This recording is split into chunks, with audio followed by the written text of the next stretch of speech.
බුද්දස්ස.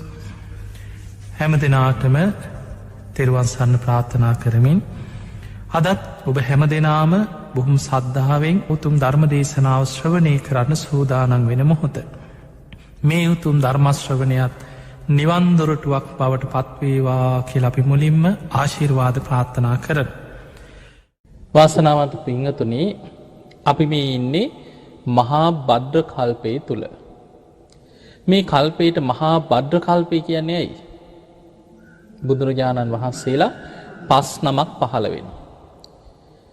මේ ලෝකයේ දැන් අපේ බුදුරජාණන් වහන්සේ ගත්තහම උන්වහන්සේ සාරා සංකේය කල්ප ලක්ෂයක්. එතන කල්ප වලින් ගත්තහම අසංකේය 4කුත් තවත් කල්ප ලක්ෂයක්. එදා දීපංකර පාදමූලේ සුමේද තාපසයන් වහන්සේ හැටියට විවරණ ගත්ත තැන ඉඳන් සාරා සංකේය කල්ප ලක්ෂයක් දස පාරමී පුරාගෙන ආවා. එතකොට ඒ සාරා සංකේය කල්ප ලක්ෂය තුල මහා භද්‍ර කල්ප පහළ වෙලා තියෙන්නේ මේ මහා භද්‍ර කල්පෙ විතරයි. වැඩිපුරම තියෙන්නේ බුද්ධ ශූන්‍ය කල්ප. එතකොට හිතන්න මේ සාරා සංකේය කල්ප ලක්ෂයකටම බුදුවරු කී නමද පහළ වෙලා තියෙන්නේ? දීපංකර බුදුහාමුදුරන්ගේ ඉඳන් ගෞතම බුදුහාමුදුර වෙනකම් අපේ බුදුහාමුදුර විවරණ ගත්තේ සූවිසි බුදුවරුන්ගේ. එතකොට 24 නමක් තමයි පහළ වුණේ.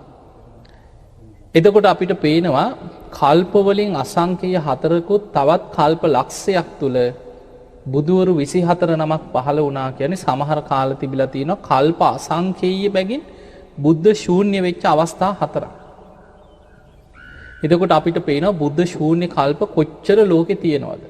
ඊළඟට කල්ප 20000 30000 60000 එහෙම දහස් ගණන් බුද්ධ ශූන්‍ය වෙච්ච කාල තිබිලා තියෙනවා. දැන් අපි චුට්ටක් නිකන් කල්පය කියලා තේරුම් ගමු.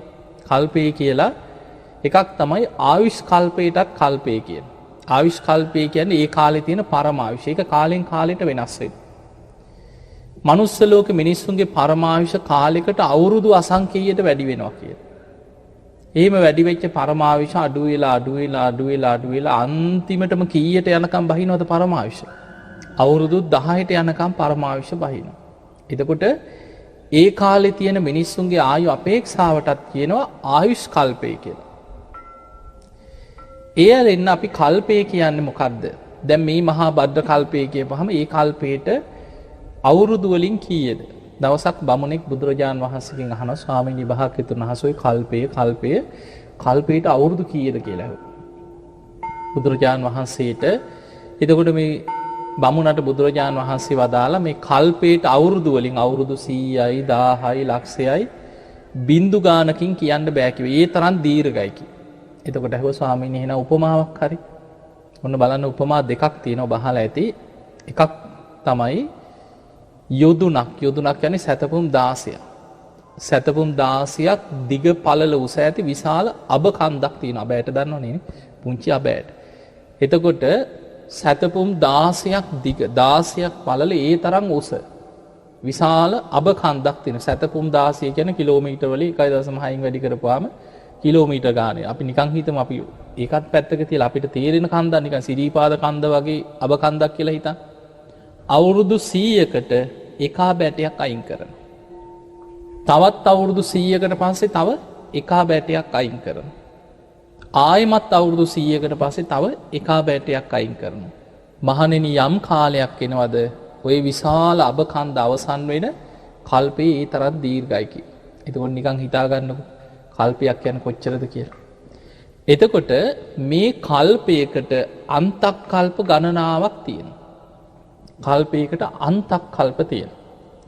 අන්තක් කල්ප කියන්නේ මේ කල්පය තුල ජීවත් වෙන මිනිස්යන්ගේ ආයුෂ කාලයකට වැඩි වෙලා අවුරුදු වලින් අසංකේයයට වැඩි වෙනවා කියන. එහෙම වැඩි වෙච්ච ආයුෂ එතන ඉඳන් අඩු වෙලා අන්තිමටම අවුරුදු වලින් අවුරුදු 10ට බහිනවා. අවුරුදු 10ට බහිනකොට අන්තක් කල්ප විනාශ සිද්ධ වෙනවා. පළවෙනි අන්තක් කල්ප විනාශේ ලෝකෙ ගින්නෙන් විනාශ වෙනවා කියලා තියෙනවා. ලෝකෙම ගිනිගෙන විනාශ වෙලා යනවා. ඒක හැමෝම මැරෙන්නේ නැහැ. ඒ මනුස්ස ලෝකෙ විතරයි හැබැයි. දැන් අර සත්ත්ව සූර්යෝද්ගමන සූත්‍රෙ නෙමෙයි. ඒකෙදි අකනිටා බඹලව දක්වාම සියලු ලෝක විනාශ වෙනවා. අන්තක්කල්ප විනාශෙදී මනුස්ස ලෝකෙ ගින්නෙන් විනාශ වෙනවා. එහෙම විනාශ වෙනකොට ටික දෙනෙක් ජීවිත බේර ගන්න. ඒ අයගෙන් පටන් ගන්නවා දෙවනි අන්තක්කල්ප. ආයෙමත් ඒ අයගෙන් පරම්පරාවෙන් පරම්පරාවට ටික ටික ගුණධර්ම පිරීම නිසා ආයුෂ වැඩි වෙලා අවුරුදු ආයෙමත් කාලයක් යනකොට අවුරුදු අසංඛ්‍යයට වැඩි වෙනවා කියන. එහෙම වැඩි වෙච්ච ආයුෂ ආයෙමත් එතන ඉඳන් ටික ටික පිරිහිලා කාලයක් යනකොට මිනිස්සුන්ගේ ආයුෂ ආයෙත් පිරිහෙනවා අවුරුදු 10ට. එතකොට දෙවනි අන්තක්කල්පයේ ගින්නෙනුයි ජලයෙනුයි විනාශ වෙනවා ලෝකෙ. එතනිනුයි ජීවිත බේරෙනවා ඊටාම සුළු පිරිසක්. ඒ අයගෙන් පටන් ගන්නවා තුන්වෙනි අන්තක්කල්පය. තුන්වෙනි අන්තක්කල්පේ පටන් ගන්නකොට මිනිස්සුන්ගේ ආයුෂ ජීවිත බේරිච්ච අයගේ අවුරුදු 10යි. ඊළඟට ඒ අයගෙන් ආයෙමත් ටික ටික පරම්පරාවෙන් පරම්පරාවට ආයුෂ ටික ටික වැඩි වෙලා කාලයක් යනකොට අවුරුදු අසංඛ්‍යයට වැඩි වෙනවා. එහෙම වැඩි වෙච්ච ආයුෂ එතන ඉඳන් පිරිහිලා ආයෙමත් කාලයක් යනකොට අවුරුදු 10ට පිරිහෙනකොට තුන්වෙනි අන්තක්කල්පයේ ගින්නෙන් ජලයෙන් සුළඟෙන් කියන තුනෙන්ම විනාශ වෙනවා. එතනින් පටන් ගන්න හතරවෙනි අන්තක්කල්පය. අර ඉතුරු වෙන යන්තම් ජීවිත බේර ගන්න ටික දෙනෙක්ගෙන් පටන් ගන්නවා හතරවෙනි අන්තක්කල්පය. අපි මේ ඉන්නේ මහා භද්‍ර කල්පේ හතරවෙනි අන්තක්කල්පය. එතකොට ඒ පටන් ගත්ත හතරවෙනි අන්තක්කල්පයේ ආයුෂ වැඩි වෙලා ආයෙමත් අවුරුදු අසංඛ්‍යයට වැඩි වෙනවා. එහෙම වැඩි වෙච්ච ආයුෂ එතන ඉඳන් අඩු වෙලා අවුරුදු 10ට පිරිහෙනකොට හතරවෙනි අන්තක්කල්ප විනාශ වෙන්නේ සත්ත අන්තක්කල්ප විනාශයක්. එතකොට පළවෙනි අන්තක්කල්පේ ගින්නෙන්, දෙවෙනි අන්තක්කල්පේ ගින්නෙනුයි ජලයෙනුයි, තුන්වෙනි අන්තක්කල්පේ ගින්නෙන් ජලයෙන් සුළඟෙන්, හතරවෙනි අන්තක්කල්පේ සත්ත අන්තක්කල්ප විනාශයක්. සත්ත අන්තක්කල්ප විනාශ කියන්නේ මිනිස්සු එකිනෙකා අවියාවිද තනාගෙන මෘග සංඥා පහළ වෙලා මිනිස්සු මරාගෙන මෘගසා වරුසාවල් වැහැලා ලෝකෙ ලේවිලක් වෙලා අවසන් වෙනවා. ඒකට කියනවා හතරවෙනි අන්තක්කල්ප විනාශේ සත්ත අන්තක්කල්ප විනාශය. එතනින් ජීවිත බේරෙන ටික දෙනෙක්ගෙන් පටන් ගන්නෙ පස්වෙනි අන්තක්කල්පය. එතකොට ඔන්න දැන් අපිට අන්තක්කල්ප කියන්නේ මොකක්ද කියලා තේරෙනවා. කල්පයක් තුල ජීවත් වෙන මිනිස්සුන්ට අන්තක්කල්ප ගණනාවක් ගැන දේශනාවේ තියෙනවා. ඒ අතර පළවෙනි අන්තක්කල්ප වෙන්නේ මිනිස්සුන්ගේ ආයුෂ වැඩි වෙලා අවුරුදු අසංඛ්‍යයට වැඩි වෙලා එතනින් ආයුෂ පිරිහිලා අවුරුදු 10ට පිරිහිලා අවුරුදු 10ේදී කෙලෙස් ඇවිස්සිච්ච නිසා ලෝකේ අන්තක්කල්ප විනාශ වෙනවා. එතකොට දැන් ඔය අසංඛ්‍යයට ආයුෂ වැඩි වෙනවා කියපුවාම අද අපි ඉන්න ආයුෂත් එක්ක අපිට නිකන් හිතා ගන්නවත් බෑ. අපිට හිතෙන්නේ සමහරට ඕක බොරුවක් කියලා. අපිට හිතා ගන්න බෑ. හැබැයි දේශනාවේ තියෙනවා මහණෙනි දීර්ඝ ආයුෂ ඇති කාලවල අවුරුදු 1000න් එහාට ආයුෂ වැඩි වෙනකොට දසදහස් ගණන් ආයුෂ වැඩි වෙනකොට මනුස්ස ලෝක ඇතැම් කාමාවචර දිව්‍ය ලෝක වගේ සැප බහුල වෙනවා කියන. දීර්ඝ ආයුෂ ඇති කාලවල දෙවියන් හිතනවා කියනවා මේ කාලේ අපිට දිව්‍ය ලෝක වලට වඩා මනුස්ස ලෝක හොඳයි කියලා. ඒ නිසා දෙවිවරු මනුස්ස ලෝකෙ හිත පිහිටවල මනුස්ස ලෝකෙට එනවා කියනවා පංචකාමයන් ගැන සැප විඳින්න. ඒ තරම් මනුස්ස ලෝකේ ඒ කාලේ සැප සම්පත් බහුලයි. හැබැයි දිව්‍යයන්ගේ ආයුෂය අඩු වැඩි වීමක් වෙන්නේ නැහැ කියන දිව්‍ය ලෝකවල බ්‍රහ්ම ලෝකවල ආයුෂ ඒ ප්‍රමාණයෙන්ම තියෙනවා. මනුස්සයන්ගේ තමයි ආයුෂ අඩු වැඩි වීමක් සිද්ධ වෙන්නේ අන්තක්කල්පවල. එතකොට හිතන්න දැන් අපි මේ මහා භද්‍ර කල්පේ පළවෙනි අන්තක්කල්ප ගැන හිතමු. මේ මහා භද්‍ර කල්පේ පළවෙනි අන්තක්කල්පේ මිනිස්සුන්ගේ ආයුෂ අරහිම වැඩි වෙලා අවුරුදු අසංඛ්‍යයට වැඩි වෙලා ඒ වැඩි වෙච්ච තැන ඉඳන් ආයුෂ අඩු වෙගෙන ඇවිල්ලා මිනිස් ආයුෂ අවුරුදු 40000ක් වෙච්ච තැන තමයි කකුසඳ බුදුරජාන් වහන්සේ පහළ වෙන්නේ. එතකොට කකුසඳ බුදුහාමුදුරන්ගේ ආයුෂ අද නිකන් හිතා ගන්නවත් පුළුවන්ද අපිට? දේශනාවේ තියෙන මිනිස්සුන්ගේ ආයුෂ ඒ කාලේ අවුරුදු 40000ක්. එතකොට කකුසඳ බුදුරජාන් වහන්සේ පහළ වෙන කාලේ සාමාන්‍ය ආයු අපේක්ෂාව මිනිස්සුන්ගේ 40000ක් කියන ලෝකෙ. එතකොට ඒ පළවෙනි අන්තක්කල්පේ කකුසඳ බුදුරජාණන් වහන්සේ පහළ වෙලා පිරිනිවන් පෑවට පස්සේ අර ආයුෂ දැන් අඩු වෙමින් යන කාලේ උන්වහන්සේ පහළ වුණේ ඒ 40000 ආයුෂත් අඩු වෙලා අඩු වෙලා අඩු වෙලා අඩු වෙලා ආයෙමත් අවුරුදු 10ටම අඩු වෙලා පළවෙනි අන්තක් කල්පේ විනාශ වෙලා ගියා. එතනින් පස්සේ ලෝකේ පහළ වුණේ දෙවනි අන්තක් කල්පේ. දෙවනි අන්තක් කල්පෙත් අර වගේම ආයුෂ වැඩි වෙලා අවුරුදු අසංඛ්‍යයට වැඩි වෙලා ඒ වැඩි වෙච්ච ආයුෂ එතන ඉඳන් අඩු වෙලා අවුරුදු 30000 වෙච්ච තැන දෙවනි අන්තක් කල්පේ කොණාගමන බුදුරජාණන් වහන්සේ පහළ වුණා. එතකොට මේ මහා භද්‍ර කල්පේම තමයි. හැබැයි පළවෙනි අන්තක් කල්පේ මිනිස්සුන්ගේ ආයුෂ අසංඛ්‍යයෙන් ඉඳන් අඩු වෙලා අවුරුදු 30000ට අඩු වෙච්ච තැන තමයි කකුසඳ බුදුහාමුදුරුවෝ පහළ වුණේ.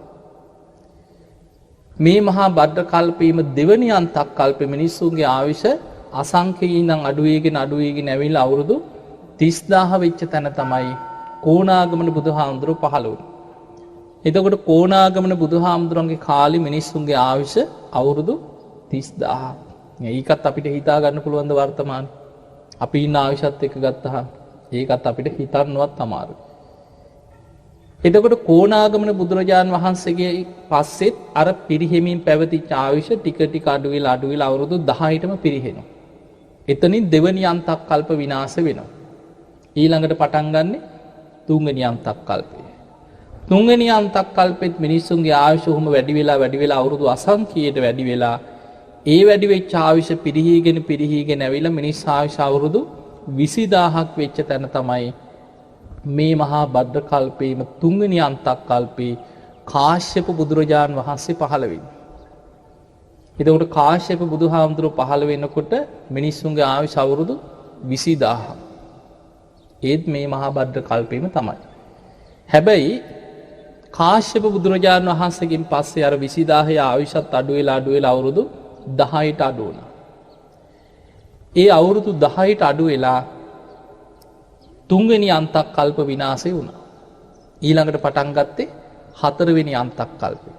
මේ හතරවෙනි අන්තක් කල්පේ අර ඉතුරු වෙච්ච අයගෙන් ආයුෂ වැඩි වෙලා අවුරුදු අසංඛ්‍යයටම වැඩි වෙලා ඒ වැඩි වෙච්ච ආයුෂ අඩු වෙගෙන ඇවිල්ලා මිනිස්සුන්ගේ ආයුෂ අවුරුදු 120ක් වෙච්ච තැන තමයි හතරවෙනි අන්තක් කල්පේ අපේ බුදුරජාන් වහන්සේ පහළ වුණේ.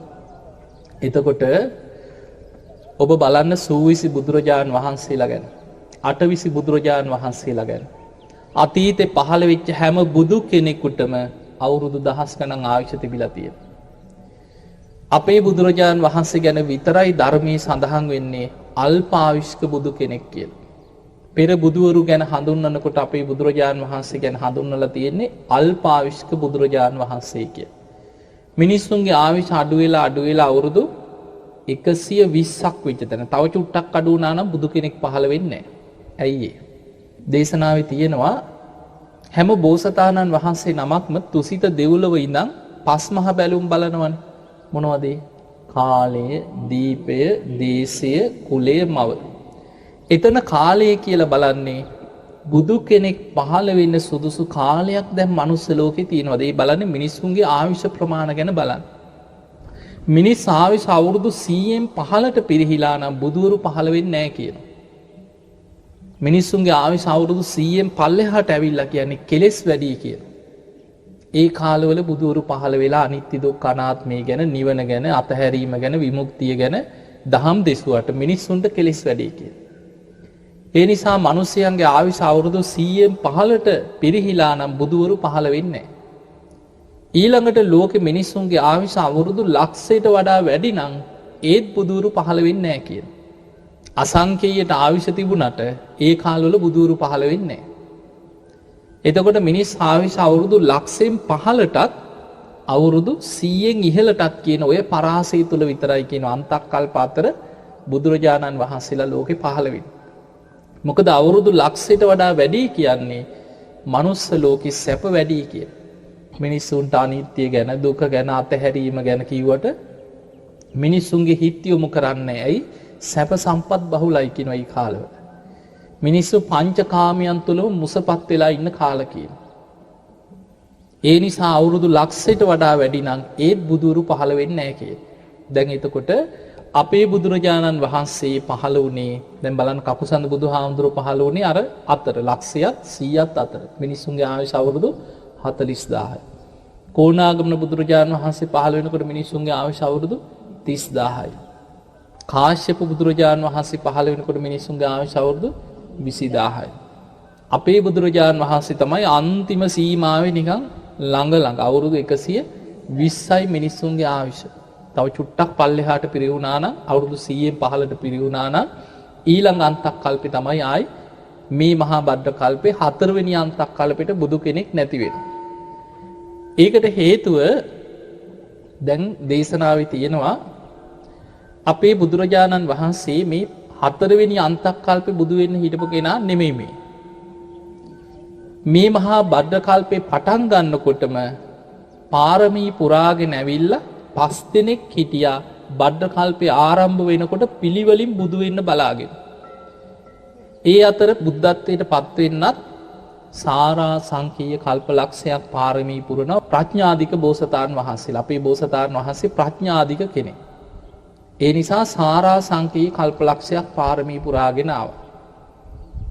ඊළඟට සද්ධාධික බෝසතාණන් වහන්සේලා අටා සංකීය කල්පලක්ෂයක් පාරමී පුරන. අසංකීය 8ක් උත් කල්පලක්ෂයක්.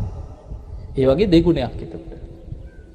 වීරිය අධික බෝසතාණන් වහන්සේලා අසංකීය 16ක් උත් කල්පලක්ෂයක් පාරමී පුරන. ඊළඟට පහළ වෙන මෛත්‍රී බෝසතාණන් වහන්සේ වීරිය අධික බෝසතාණන් වහන්සේ නම. එතකොට අපේ බෝසතාණන් වහන්සේ දස පාරමී පුරන්නත් අසංකීය 12කට කලින් තමයි උන්වහන්සේ පාරමී පුරන්න පටන් අරන් තියෙන්නේ. එතකොට ඔය විදිහට පාරමී පුරාගෙන ඇවිල්ලා පිළිවෙලින් බද්ද කල්පේ ආරම්භ වෙනකොටම බුදු වෙන්න බලාගෙන හිටියේ කකුසඳ, කෝණාගමන, කාශ්‍යප, මෛත්‍රී, ගෞතම හැටියට තමයි මේ 5 දෙනා බුදු වෙන්න බලාගෙන හිටියේ. ඔය අතරේ බහලා තියෙනවනේ අර කොටි දිනක කටට පැනපු කතාව. එදා අපේ බෝසතාණන් වහන්සේ මෛත්‍රී බෝසතාණන් වහන්සේ කාශ්‍යප බුදුහාඳුරන්ගෙන් පස්සේ ওই සිදුවීම වෙන්නේ. කකුසඳ, කෝණාගමන, කාශ්‍යප කියන මේ 3 දෙනා බුදු වෙලා ඉවරයි. එතකොට ඊළඟට බුදු වෙන්න ඉන්නේ මෛත්‍රී බුදුරජාණන් වහන්සේ. ඔන්න ඔය අතර තමයි ගෞතම බුදුහාමුදුරුවෝයි මෛත්‍රී බෝසතාණන් වහන්සේ දැන් බුදු වෙන්න ඉන්න දෙන්න දෙව්ලොව ඉඳන් තුසිත දෙව්ලොවින් මනුස්ස ලෝකෙට ඇවිල්ලා දෙන්නම තාපස පැවිද්දෙන් තරුණ වයසේම පැවිදි වුණා. වැඩිමහල් කෙනා තමයි මෛත්‍රී බෝසතාණන් වහන්සේ ගුරුවරයා. ගෝලයා වුණේ අපේ බෝසතාණන් වහන්සේ. ඔය දෙනම බොහෝ කාලයක් ඒ වෙනකොට දීර්ඝ ආයුෂ ඇති කාලයක් කියනවා. හිමාල මහ වනාන්තරයේ අවුරුදු 10 ගණන් තවුස්ලම් පුරමින් මහ වනාන්තරයේ වැඩ ඉඳලා තමයි දවසක් කැලෙන් යනකොට තමයි එක තැනක් හෙලක් වගේ තැනකදී කොටි දෙනක් පහලට වැටිලා පැටවු ටිකත් එක්ක දැන් පැටවුන්ට නම් කොටි දෙනක කිරි ටික හරි තියෙනවනේ බොන්න. කොටි දෙනට කන්න දෙයක් නැහැ. අර පස් කනවා, බිම පෙරලෙනවා, දවස් ගාණක් උඩට ඒ ගන්න බැරුව ඉඳලා බැරිම තැන දැන් පැටවු කන්න සූදානම් වෙච්ච වෙලාව. එදා බොහොම අමාරුවෙන් මෙතනින් යනකොට තමයි මේ බෝසතාණන් වහන්සේලා දෙනම සතෙක් කෙඳිරි ගාන හඬ ඇහුණා. කෙඳිරිලි හඬක් ඇහුණා. ඒ වෙලාවේ නතර වෙලා බැලුවා බලනකොට පහළ හිලක් වගේ තැනක මේ කොටි දෙන පැටවු ටිකත් එක්ක වැටිලා. කල්පනා කරා දැන් කොටි දෙන උඩට ගත්තොත් අපි දෙන්නවම මරාගෙන කයි දැන් ඉන්නේ බඩකින්නේ ඉන්නේ. ඒ නිසා ඉස්සල්ලා කොටි දෙනගේ කුසගින්න නිවලා උඩට ගන්න ක්‍රමයක් හිතමු. දැන් මේ පැටවු කන්න සූදානම් වෙන්නේ බඩකින්න වැඩිකමට. ඒ නිසා මෛත්‍රී බෝසතාණන් වහන්සේ කියනවා ඔබ උතන්ට වෙලා රැකගෙන ඉන්න.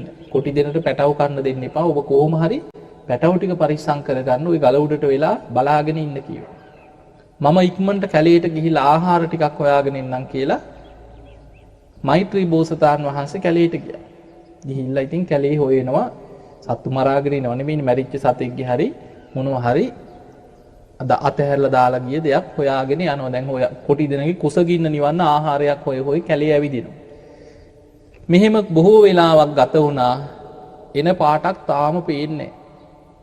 කොටි දෙන්නට කුසගින්න දරා ගන්න බැරිම තැන තමයි පැටව කන්න සූදානම් වුණේ. ඒ වෙලාවේ බැලුවා ඈතින්වත් එන පාටක් පේන්නේත් නැහැ. අන්තිමට කල්පනා කර අපේ බෝසතාණන් වහන්සේ මේ කොටි දෙන පැටව කන්න සූදානම් වෙන්නේ පැටව ළඟට යනවා කට අරිනවා ආයි පස්සට එනවා බීම පෙරලෙනවා දරා ගන්නම බැරිම කුසගිනි වේදනාව නිසා තමයි පැටව කන්න සූදානම් වෙන්නේ. ඒ වෙලේ උන්වහන්සේ අදිෂ්ඨානයක් කරා මේ දීර්ඝ සංසාර ගමනේ දාන පාරමිතාව පාරමී හැටියට, උපපාරමී හැටියට, පරමත්ත පාරමී හැටියට ජීවිත පරිත්‍යාගයෙන් මම පුරපු වාර අනන්තයි. ඒ නිසා මගේ දැන් පාරමී සියල්ල සම්පූර්ණයි. මම දැන් බුදු වෙන්න ආසන්නයි. නමුත් මේ මොහොතේ මට ආයිමත් පින් කරගන්න පාරමී පුරා ගන්න අවස්ථාවක් සැලසුණා. මේ කොටි දෙනගේ කුසගින්න නිවේවා, පැටවුන්ගේ ජීවිත ආරක්ෂා වේවා. මේ පිනෙන් මට ඉක්මනින් මතු ලෝතුරා බුද්ධත්වයේ ලැබේවා කියලා පැන්න පල්ලෙහාට. එතකොට බලන්න උන්වහන්සේට ඒ මොහොතේ සිහි වුණේ මට ඉක්මනින්ම බුද්ධත්වයේ ලැබේවා කියලා තමයි පල්ලෙහාට පැන්නේ. පැනලා අර කොටි දෙනට ජීවිතේ පූජා කරා. ටික වෙලාවකට පස්සේ මෛත්‍රී බෝසතාණන් වහන්සේ ඇවිල්ලා බැලුවා, බලනකොට ගෝලයා නැහැ. එතන ආරක්ෂාවට තිබ්බ ගෝලයා නැහැ. පහළ බලනකොට ඇඳගෙන හිටිය තවුස් පිරිකල් වල රෙදි කෑලි තියෙනවා, ලේ තැවරිලා තියෙනවා. කාරණී වැටුණා. හැබැයි අදිෂ්ඨානයක් කරලා බැලුවා ලෙස්සල වැටුණාද නැත්නම් ඇත්තටම පරිත්‍යාගයක් කරාද, මොන වගේ ප්‍රාර්ථනයක්ද කරේ. බලනකොට දෙන්නම අෂ්ට සමාපatti වලටම හිත වඩාගෙන තවුස් දම් පුරපු තාපසියෝ දෙන්න.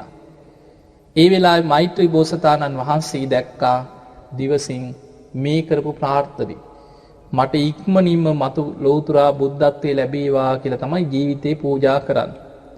ඒ වෙලාවේ පිළිවෙලින් මේ මහා බද්ද කල්පේ 4 වෙනියට බුදු වෙන්න හිටිය මෛත්‍රී බෝසතාණන් වහන්සේ එතනදී ප්‍රාර්ථනයක් කරා, ඉක්මන් බුදුන් බුදු වුණාවේ කියලා. මම ඊළඟට බුදු වෙනවා කියලා පියවරක් පස්සට ගත්තා. ඒ උන්වහන්සේගේ අදිෂ්ඨානයේ වීරිය නිසා. මොකද වීරිය අධික බුදු කෙනෙක්. ඒ නිසා තමයි සොළොසා සංකීය කල්පලක්ෂයක් පාරමී පුරාගෙන මා වෙච්චර දීර්ඝ කාලයක් තවත් කාලයක් එහාට යන්න හිතලා ප්‍රාර්ථනයක් කරා, මම ඊළඟට බුදු වෙනවා. මේ කරපු ප්‍රාර්ථනයත් එක්ක ගෞතම නමින් මට කලින් මේ බෝසතාණන් වහන්සේ ඉක්මනින්ම බුදු වුණාවේ කියලා ප්‍රාර්ථනයක් කරා. අන්න ඒ නිසා තමයි මේ මහා බද්ද කල්පේ 4 වෙනි බුදුරජාණන් වහන්සේ හැටියට මෛත්‍රී බුදුහාමුදුරන්ට කලින් අපේ බුදුරජාණන් වහන්සේට බුදු වෙන්න අවස්ථාව ලැබුණේ. ඒ ඉක්මන්කම, ඒ හදිස්සිය, ඒ වොමනාව නිසාම උන්වහන්සේ මේ මහා බද්ද කල්පේ 4 වෙනි බුදුරජාණන් වහන්සේ හැටියට බුද්ධත්වයට පත් වුණා. හැබැයි උන්වහන්සේ බුද්ධත්වයට පත් උනේ මේ මහා බද්ද කල්පේ. මොකද උන්වහන්සේට ඉක්මනින් බුදු වෙන්න ඕන වුණාට තාම පාරමී පුරා ගන්න තිබුණා. දැන් බලන්න බුදුරු දෙනමක් අතර කාලේ නිකන් හිතන්න, කාශ්‍යප බුදුරජාණන් වහන්සේගේ කාලේ අපේ බෝසතාණන් වහන්සේ ගැන දේශනාවක් තියෙනවා. ඒ තමයි ගටිකාර සූත්‍රය. අහලා ඇතිනේ. ඒ කාලේ අපේ බෝසතාණන් වහන්සේගේ නම තමයි කියනවා ජෝතිපාල මානවකයා. යාළුවෙක් හිටියා ගටිකාර. මේ ගටිකාර කුමල් කරුවෙක්. ඒ කියන්නේ වළං හදලා මැටි වලින් යම් යම් නිර්මාණ කරලා ඒවෙන් ජීවිතය ගැට ගහගත්තු බොහොම දුප්පත් අසරණ කෙනෙක්. අන්ධ දෙමව්පියන්ට අපෝපස්ථාන කරමින් වළං හදමින් ජීවත් වුණේ. හැබැයි Tamanට පුළුවන් විදිහට බුදුරජාණන් වහන්සේ ප්‍රදේශයට වැඩම කරපු වෙලාවේ පොල්ලතු සෙවිලි කරලා කුටි හදලා පිරිසක් එක්ක එකතු වෙලා ආරාමයක් සකස් කරලා පූජා කරා. දවසක් කල්පනා කරා බණහලා ධර්මී වැටහිලා මගේ යාළුවා ජෝතිපාල මානවකයා කොහොම හරි බණහන් එක්කන් යන්න ඕන කියලා හිතුවා. ඒ වෙනකොට යාළු මිත්‍රකම් තිබුණත් අපේ බෝසතාණන් වහන්සේ බොහොම උසස් කුලයක කෙනෙක්. ඉතින් ඇවිල්ලා කිව්වා මේ යහළුව අන්න බුදු කෙනෙක් පහළ වෙලා යන් අපි බණහන්න කියලා. හැබැයි ඒ කාලේ අපි බුද්ධ කියාගත්ත හොරු ගොඩක් හිටපු කාලයක්. ඒ නිසා එක පාට බුදු කෙනෙක් පහළ වෙලා කිව්වට විශ්වාසයක් ඇති වුණේ නැහැ. හැබැයි ටිකක් වැරදි වචනයක් කටින් කියවුණා. ඔය මුඩු මහණන්ගේ බණහල මට ඇති ප්‍රයෝජනයක් නැහැ කි. ඒක නරක වචනයක්, අකුසලයක්. දෙවනි වතාවෙත් කිව්වා යන් ආම් බුදු කෙනෙක් පහළ වෙලා අපි යන් කිව බණහන්. එතකොට දෙවනි පාරත් කිව්වා මං කිව්වනේ ඔය මුඩු මහණන්ගෙන් බණහල මට ප්‍රයෝජනයක් නැහැ කි. තුන්වෙනි පාර ඔය වචනේ කියන්න පෙර ਉਹ කල්පනා කරා උපක්‍රමයක් යොදන්න ඕනේ. එහෙනම් අපි නාන්න යන් කියලා එකන් ගියා නාන්න. එහෙම නාන්න ගියත් ඒ කාලේ ඉන්දියාවේ අදත් එදත් තිබ්බ දෙයක් තමයි ඔය කුල ભેද කියන එක උඩරිම තිබ්බා. එතකොට පහත් කුලයේ කෙනෙක් කවදාවත් උසස් කුලයේ කෙනෙක් ගඟට බැහැලා නානකොට ගඟට බහින්නේ නැහැ. ඒ නිසා ජෝතිපාල මානවකයා නාලා ගොඩට එනකන් ගටිකාර ගම් ඉවුරට වෙලා හිටියා. ඉඳලා උඩට එනකොටම එක පාරට කල්පනා කර කර හිටියා කොහොම හරි මෙයා එක්ක යනවා කියලා ඇවිල්ලා නාලා උඩට එනකොටම ගිහිල්ලා ඇල්ලුවා කෙස් වැටිය. අල්ලලා ඔළුවෙන් හොල්ලලා ඇහුවා යනවද නැද්ද ඇහුවා බනහන්. අන්න එතකොට හිතුවා මේ මං වගේ උසස් කෙනෙක්ගේ කවදාවත් මේ කෙස් වැටියෙන් අල්ලන්නේ නැහැ ගටිකාර වගේ කුඹල් කරුවෙක්. මේ නම් මට සැරින් මේ විදිහට කිව්වේ ඒකාන්තයෙන්ම ඔය නම් බුදු කෙනෙක් වෙන්න ඇති. යන් කියලා ගියා. ගිහිල්ලා බණ ඇහුවා බණ අහලා අවසන් වෙනකොට එදාම තීරණය කර අපේ බෝසතාණන් වහන්සේ මම අද පැවිදි වෙනවා. එදාම පැවිදි වුණා. කාශ්‍යප බුදුරජාන් වහන්සේගෙන් විවරණ ලැබුවා මේ තමයි මගෙන් පස්සේ ඊළඟට බුදු වෙන මහා පින්වන්ත කෙනා කියලා විවරණත් ගත්තා. එතකොට හැබැයි ගටිකාරට පැවිදි වෙන්න බැරි වුණා. ඇයි ඒ? තමන්ගේ අම්මා තාත්තා අන්ධයි. ඒ නිසා අන්ධ දෙමව්පියන්ට අපෝපස්ථාන කරගෙන හිටියා.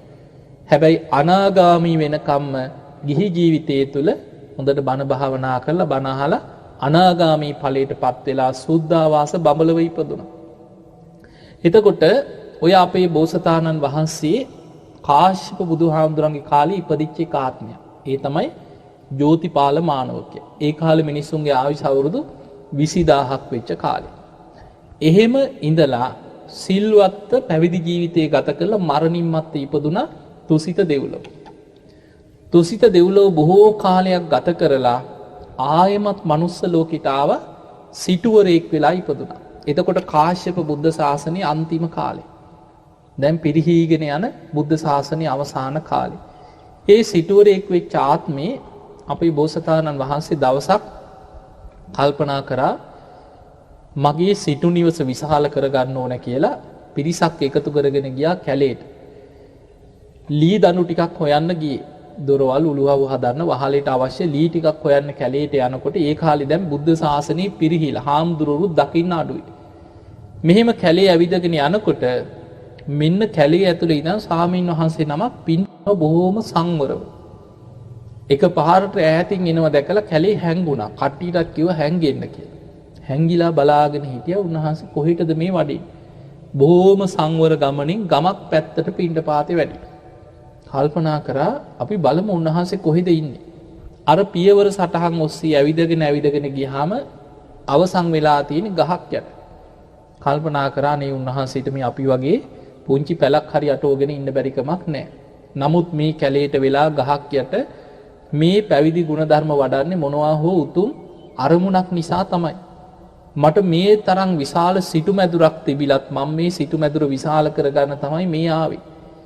අපි කරපු ආපු ගමන පැත්තක තියලා උන්වහන්සේට කුටියක් හදමු කියලා අර පිරිස එකතු කරගෙන කැලේ ලී දඬු කපලා පුංචි පැලක් ඇටෙව්වා. පොඩි කුටියක් හැදුවා. හදලා අතු ගෙනහල්ලා වහලෙට සෙවිලි කරලා ඊළඟට බිත්ති වලට සම්පූර්ණයෙන්ම කොළ අතු බැඳලා ඊළඟට උන්වහන්සේට නිදා ගන්න පොඩි මැස්සක් වගේ ලීයෙන්ම හදලා වැල් වලින් ගැට ගහලා හැදුවා. දැන් පුංචි කුටියක් අර ගහ යට හදලා අවසන් වෙනකොට මෙන්න උන්වහන්සේ ගමට පිණ්ඩපාතේ ගිහිල්ලා ඈතින් වඩිනවා. කල්පනා කරා මේ මං කරපු දේ හරිද වැරදිද දන්නෙත් නැහැ. ඉක්මනට පැනලා හැංගෙමු කියලා කට්ටියත් එක්ක හැංගුණා. හැංගිලා බලාගෙන හිටියා උන්වහන්සේ මේ කුටියට වඩීද නැද්ද? බොහොම වෙහෙසටපත් වෙලා වැඩිය මේ ස්වාමීන් වහන්සේ අර කුටිය ඇතුළට වැඩම කරලා අර මැස්සේ වැඩ හිටියා. පාත්‍රේ පැත්තකින් තිබ්බා. පුදුම සතුටක් ඇති වුණා. හැංගිලා හිටියේ එළියට ඇවිල්ලා ගිහිල්ලා වැඳලා ඇහුවා ස්වාමීනි ඔබ වහන්සේට මේ වගේ කුටි කැපද? එතකොට කිව්වා පින්වත මම මේ ගහ යට තමයි කිව්ව බොහෝ කාලයක් වැඩ හිටියේ. වැස්සට තෙමුණා පිණි බෑවා. නොයෙක් පීඩාවන්ටපත් වුණා. සතුන් සර්පයන් පවා මගේ ශරීරයෙන් පැනලා ගිය වාර සර්පයන් මගේ ඇඟ උඩින් ගිය වාර අනන්තයි. ඒ නිසා මේ වගේ කුටියක් හදලා පූජා කරපු ඔබේ දෑතට සිතූ පැතූ සම්පත් ලැබෙන සුරපුරක් බවටම පත් වේවා කියලා ආශිර්වාදයක් කරා.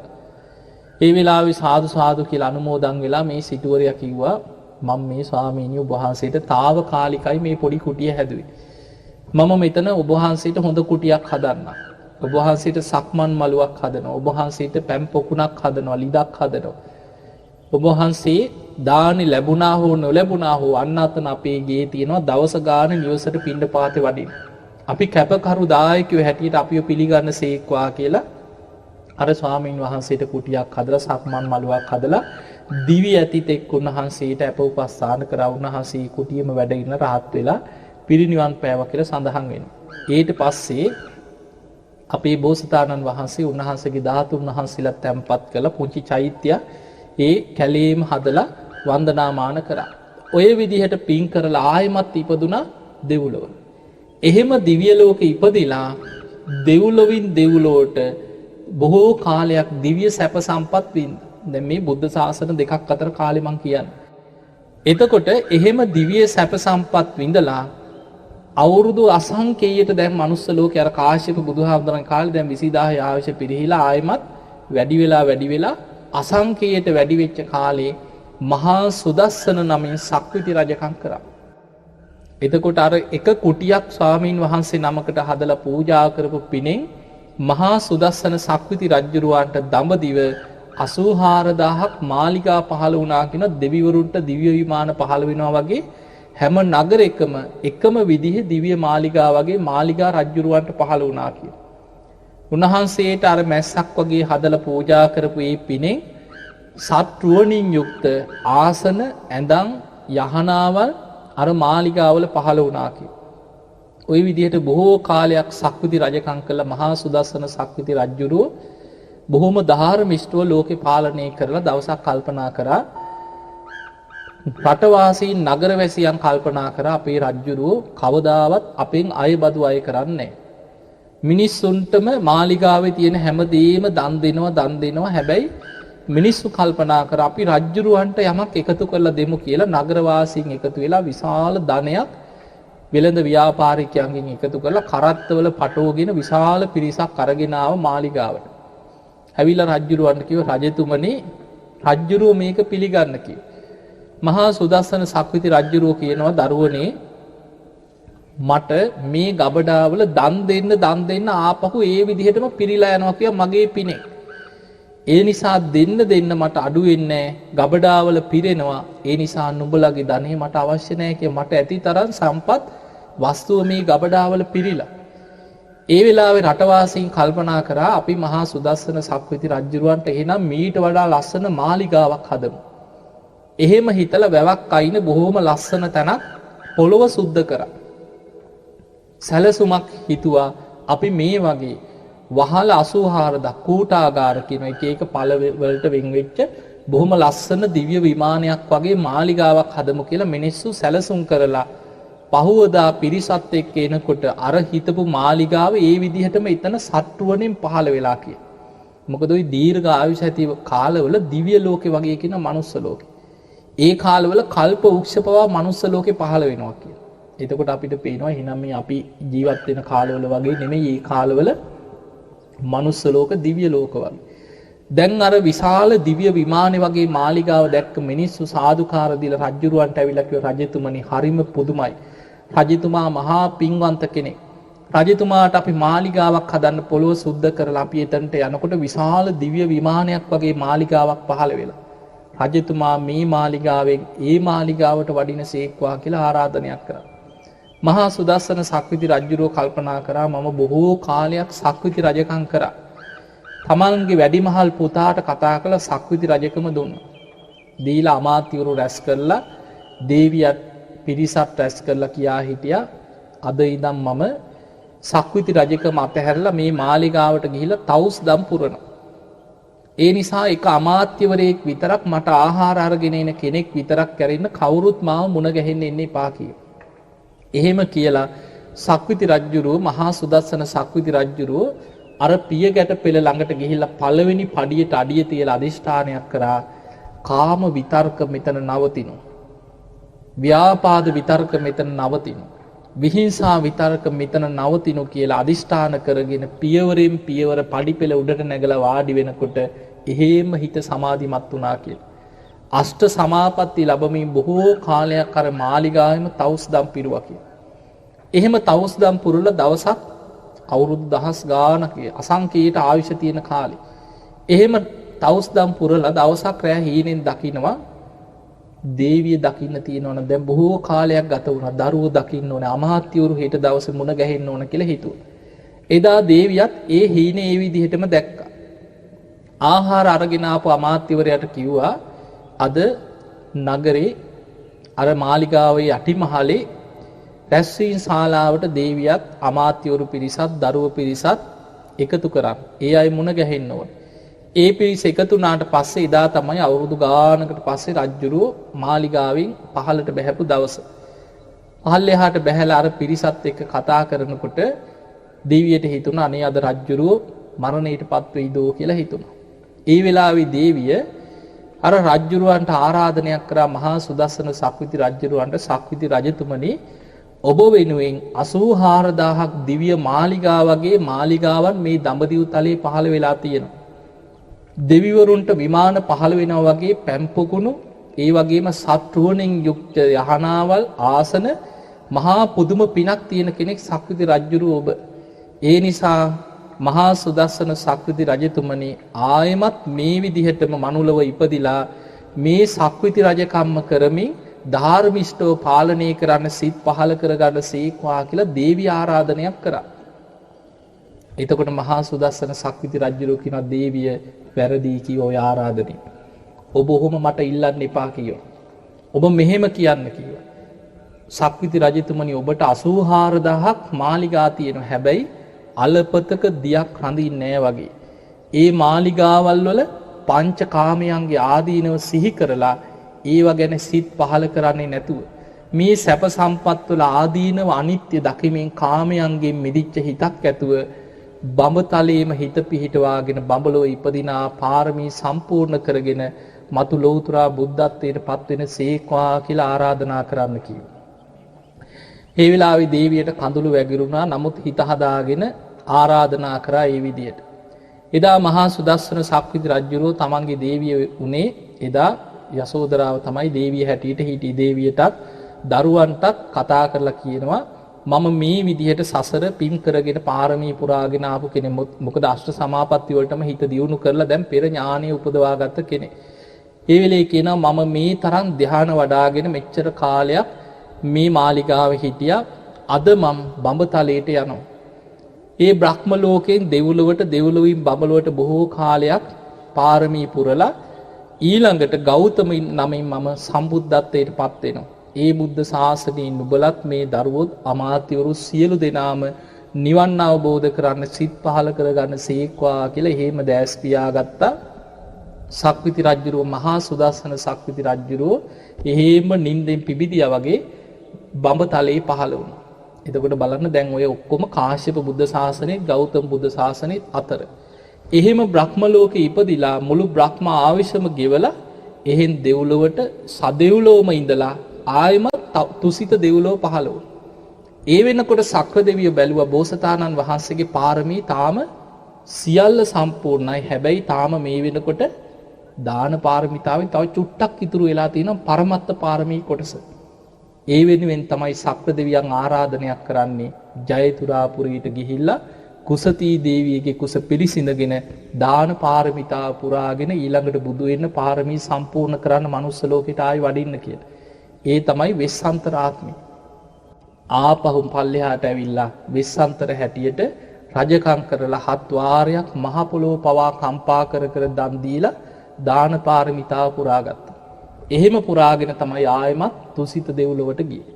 එහෙම දෙව්ලොව ඉඳලා තමයි මේ මහා බද්ද කල්පේ 4 වෙනි අන්තක් කල්පයේ ආවිෂ අඩු වෙලා අවුරුදු 120ක් වෙනකම්ම තුසිත දෙව්ලොව ඉඳන් බලාගෙන ඉඳලා දෙවියන්ගේ ආරාධනය මත එදා දෙව්ලොවින් චුත වෙලා පින්වන්ත මහා මායා දේවී කුස පිළිසිඳගෙන මේ මහා බද්ද කල්පේ 4 වෙනි බුදුරජාන් වහන්සේ හැටියට අපේ බුදුරජාන් වහන්සේ සම්මා සම්බුද්ධත්වයට පත් වෙන්නේ. එතකොට දැන් අපි කතා කරේ කකුසඳ කෝණාගමන කාශ්‍යප ගෞතම. දැන් අපි ඉන්නේ ගෞතම බුදුරජාන් වහන්සේත් පිරිනිවන් පාලා දැන් අවුරුදු 2500 ගාණක් වෙච්ච කාලෙක. දැන් මේ ආවිෂත් අඩු වෙලා මිනිසුන්ගේ ආවිෂ දැන් අවුරුදු 120 තිබ්බ ආවිෂත් දැන් බැහැලා අවුරුදු 60ට 70ට බහැලානේ අපේ ආයුෂනේ.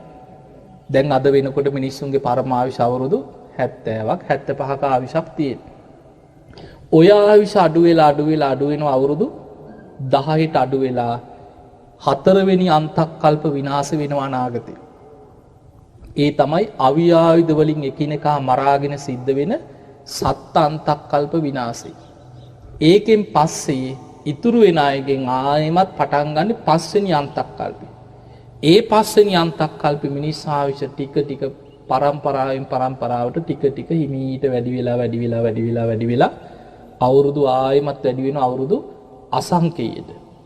ඒ අසංකේයට වැඩි වෙච්ච ආයුෂ එතන ඉඳන් අඩු වීගෙන ඇවිල්ලා මිනිස් ආයුෂ අවුරුදු 80000 වෙනකොට එදාට මනුස්ස ලෝකේ පාලනය කරන්නේ සංක කියලා සක්විති රජ කෙනෙක්. අන්නේ සංක කියන සක්විති රජුරුව මුළු ලෝකෙම සිල්වත්ව පාලනය කරන අහසින් යන සිවුරංග සේනා පිරිවරාගෙන යන සක්විති රජ කෙනෙක්. එදාට මේ සංක කියන සක්විති රජුරුවන්ගේ අග්‍ර පුරෝහිත බමුණ සුබ්‍රහ්ම බ්‍රාහ්මණතුමා දේවිය බ්‍රහ්මවතී දේවිය. අන්නේ දෙන්නට දාව තමයි මෛත්‍රී බෝසතාණන් වහන්සේ දාට ලෝකේ පහළ වෙන්නේ. අවුරුදු 18000ක් ගිහි ජීවිතය ගත කර මෛත්‍රී බෝසතාණන් වහන්සේ සතර පෙර නිමිති දැකලා තමන්ගේ දේවිය චන්ද්‍රමුඛී බිසව බ්‍රහ්මවර්ධන කියන පුතු බිහි කරන දවසේ කලකිරිලා මාලිගාවෙම උඩුමහල් තලයට වෙලා සතියක් දුෂ්කර ක්‍රියා කරන.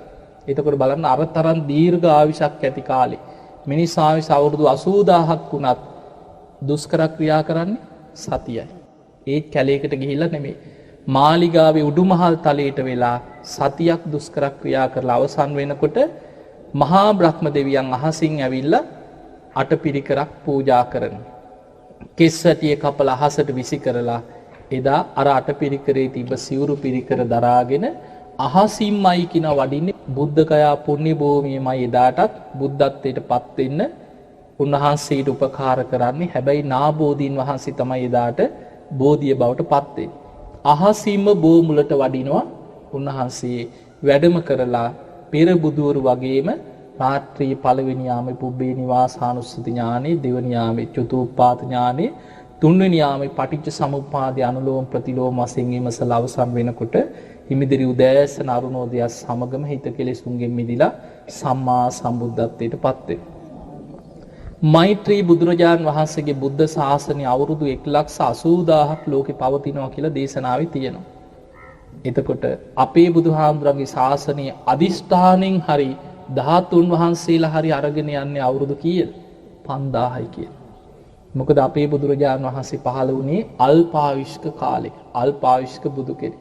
මිනිස්සුන්ගේ ආයුෂ පිරිහිලා අන්තක්කල්ප විනාශයක් ළඟ උන්වහන්සේ පහළ වුණේ. එතකොට දැන් අපිට පේනවා මේ කියලා දුන්නේ මේ මහා බද්ද කල්පේ පහළ වෙච්ච කකුසඳ ගෝණාගමන කාශ්‍යප ගෞතම සිව් බුදුරජාන් වහන්සේලාත් අනාගතයේ බුදු වෙන මෛත්‍රී බුදුරජාන් වහන්සේ ගැන විස්තරයක්. ඒ නිසා අපිට පේනවා අපි ඉන්නේ කොච්චර භයානක තැනකද දැන්. අපි ඉන්නේ මිනිස්සුන්ගේ ආයුෂ පිරිහිලා අවුරුදු 100නුත් පල්ලෙහාට පිරිහිච්ච මිනිස්සු සත්තු වගේ වෙච්ච කාලෙක. මොකද දේශනාවෙම තියෙනවා මිනිස්සුන්ගේ ආයුෂ අවුරුදු 100න් පහළට පිරිහෙනවා කියන්නේ බුදු කෙනෙක්වත් පහළ වෙන්නේ නැහැ දැන්. යන්තම් කලින් පහළ වෙච්ච බුදුහාමුදුරන්ගේ ධර්මය අද තිබුණාට ටිකක් ඉතුරු වෙලා මේ යුගයේ කෙලෙස් බහුල කාලයක්, විකෘති ආසාවන් බහුල කාලයක් කිය. දේශනාවේ තියෙන්නේ අධර්ම රාගයයි, විෂම ලෝභයයි, මිත්‍යා ධර්මයයි බලවත් වෙනවා කිය. එතකොට මිනිස් ආයුෂ අවුරුදු 100 ඉඳන් වේගෙන් පහළට අවුරුදු 10ට පිරිහෙනකොට මිනිස්සු සත්තුන්ට අන්ත වෙනවා කියන අනාගතේ. මෘග සංඥා පහළ වෙලා ලේ පිපාසිත විකෘති මිනිස්සු බිහි වෙන කාලයක් දැන්. හැබැයි අපේ පිනකට අපිට අර විකෘති මිනිස්සු ASCII හරි ජීවත් වෙන්න ලැබුණා. බණ ටිකක් අහන්න පින තිබුණා. පතිරූප දේශයක අපි ඉපදුණා. මනුස්ස ජීවිතේ ලැබුණා. කල්යාණ මිත්‍ර සේවනයේ එක්ක. මිනිසෙක් වුණත් හැමෝටම බණ අහන්න ලැබෙන්නේ නැහැ. හැමෝටම කල්යාණ මිත්‍ර සේවනයක් නැහැ. ශ්‍රණ සම්පත්තියක් නැහැ. අපිට ඒ ටික ලැබුණා. හැබැයි අමාරු කාලයක්. කොච්චර බණ ඇහුණත් ධර්මයේ දියුණු කරන්න අමාරුයි. හැබැයි වෙන විකල්පයක් නැහැ. ඒ නිසායි බුදුරජාන් වහන්සේ පෙන්වුවේ හිස ගිනි ගත්ත කෙනෙක් ගින්න නිවන්න මහන්සි වෙනවා වගේ වෙන මොනව කරන්නද? ආයුධයකින් පහරක් ආපු කෙනෙක් තුවාලයක් සනීප කරන්න වෙහෙසෙනවා වගේ ධර්මීය දියුණු කරන්න වීරියක් වඩා ගැලවෙන්න පුළුවන්. එහෙමනම් ඔබ හැම දිනාටම මේ උතුම් ධර්මයේ ශ්‍රවණය කළා රැස් කරගන්න සියලු පින ඔබ හැම දිනාටමත් ධර්මාවබෝධයේ පිණිසම උපකාර වේවා වේවා වේවා කියලා අපි ආශිර්වාද කරනවා. අපි රැස් කරගන්න සියලු පින් සියලු දෙවියෝ සාදුකාර දිදී අනුමෝදන් වෙත්වා. ඒ දෙවියන්ගේ දිව්‍ය ආශිර්වාද වර්ධනය කරගෙන සියලු දෙවියෝ උතුම් නිවනටම පත් වේවා කියලා සාදු කියනවා. අපේ ඉෂ්ට දේවතාවරු ආරක්ෂක දේවතාවරු මේ භූමිය වලට අධිග්‍රෝහිත දෙවිවරු භූමාට දෙවියන්ගේ පටන් අකනිටා බඹලව දක්වා සියලු දෙව් බඹුන් සාදුකාර දිදී මේ පින් අනුමෝදන් වෙත්වා. සියලු දෙවියෝ උතුම් නිවනටම පත් වේවා කියලා අපි පින් දෙමු. ආකාසට්ඨා ච බුම්මට්ඨා දේවා නාග මහිද්దికා පුඤ්ඤන්තං අනුමෝදිත්වා චිරන් රක්ඛන්තු ලෝක සාසනං. ආකාසට්ඨා ච බුම්මට්ඨා දේවා නාග මහිද්దికා පුඤ්ඤන්තං අනුමෝදිත්වා චිරන් රක්ඛන්තු දේශනං. ආකාසට්ඨා ච බුම්මට්ඨා දේවා නාග මහිද්దికා පුඤ්ඤන්තං අනුමෝදිත්වා චිරන් රක්ඛන්තු මං පරන්ති.